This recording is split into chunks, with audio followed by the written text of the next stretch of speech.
O Nelson Kobayashi já está com a gente, vamos juntos ao longo desta edição do Jornal da Manhã. Kobayashi, bem-vindo, bom dia para você. Que tipo de sugestão o Brasil pode dar aos outros 19 países do G20 para tentar de alguma maneira regular redes sociais?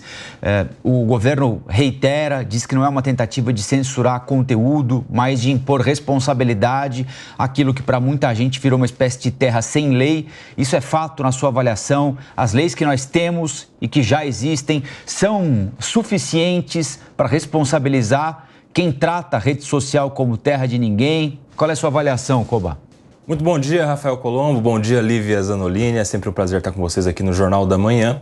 Essa questão envolvendo a regulamentação das redes sociais vai ser levada pelo Brasil, a cúpula do G20, como uma sugestão para o início do debate. Porque se nem o Brasil tem uma legislação que regulamenta o uso das redes sociais, não pode levar a uma solução que ainda não aplicou. Então, a ideia inicial, imagino eu, seja propiciar o debate, incentivar que isso seja discutido a nível global. Até porque aqui a conversa está travada exatamente no PL 2630, aquele que seria votado no ano passado em regime de urgência, mas que foi retirado de pauta pelo relator quando viu que não passaria diante de uma pressão popular.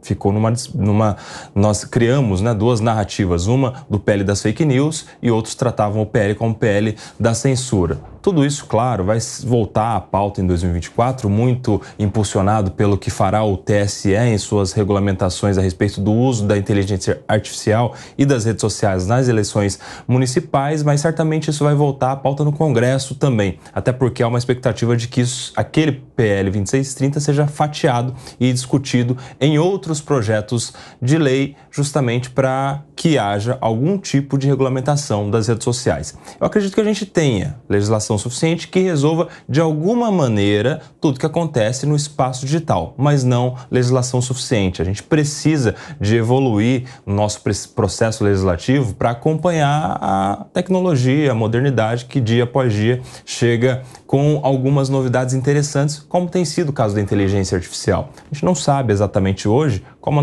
nossa legislação se aplicaria ao uso ou não da inteligência artificial com o rosto, a voz, a imagem de pessoas já falecidas, por exemplo. Será que os herdeiros é que têm o direito de autorizar ou não? Será que, como é uma criação da própria inteligência artificial, isso envolve aquela imagem que serviu de base para a criação disso?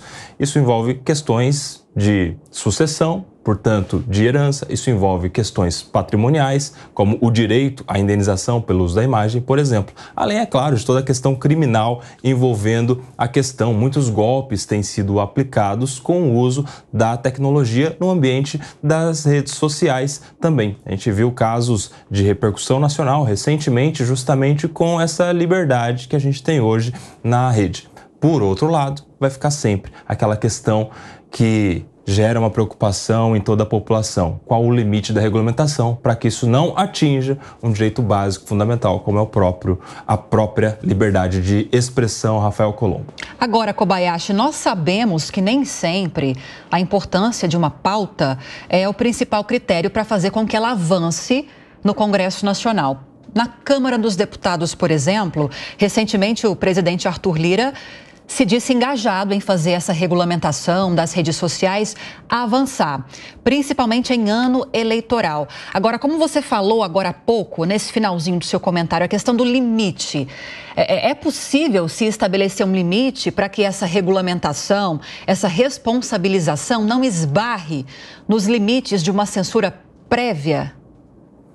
Sim, Lívia, até porque aquele PL 2630, inicialmente, ele era muito ruim porque dava poderes a alguns entes que não necessariamente isentos, como, por exemplo, a uma espécie de comitê que seria criado no âmbito do governo para dizer o que deve ser mantido ou não numa rede social. Isso é perigoso, porque, naturalmente, as ideias que vão ao encontro do que pretende o governo seriam mantidas e aquelas que são opositoras teriam uma tendência de serem consideradas desinformação ou informações que não merecem permanecer nas redes sociais. Então, eu acredito que o juízo, o final, a decisão, o martelo a ser batido não pode estar em algum ente que tenha poder, algum grau de parcialidade.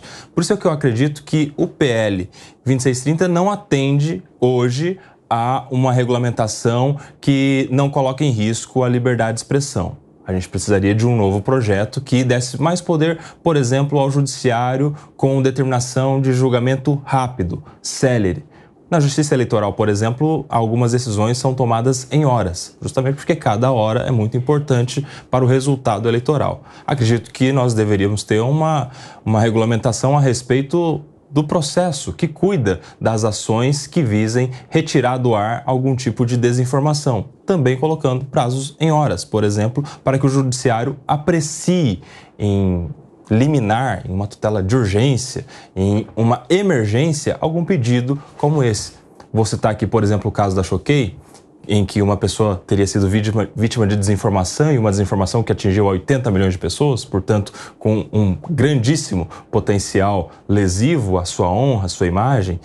Uma ação para essa pessoa demoraria algumas horas, talvez alguns dias, para ser apreciado pelo judiciário, mas daí o estrago já estaria feito. Talvez uma regulamentação que desse celeridade para uma ação judicial dessa, numa tutela de urgência, poderia resolver. E acredito, assim, nós não estaríamos colocando em discussão a liberdade de expressão ou não, porque daí o controle ficaria no judiciário.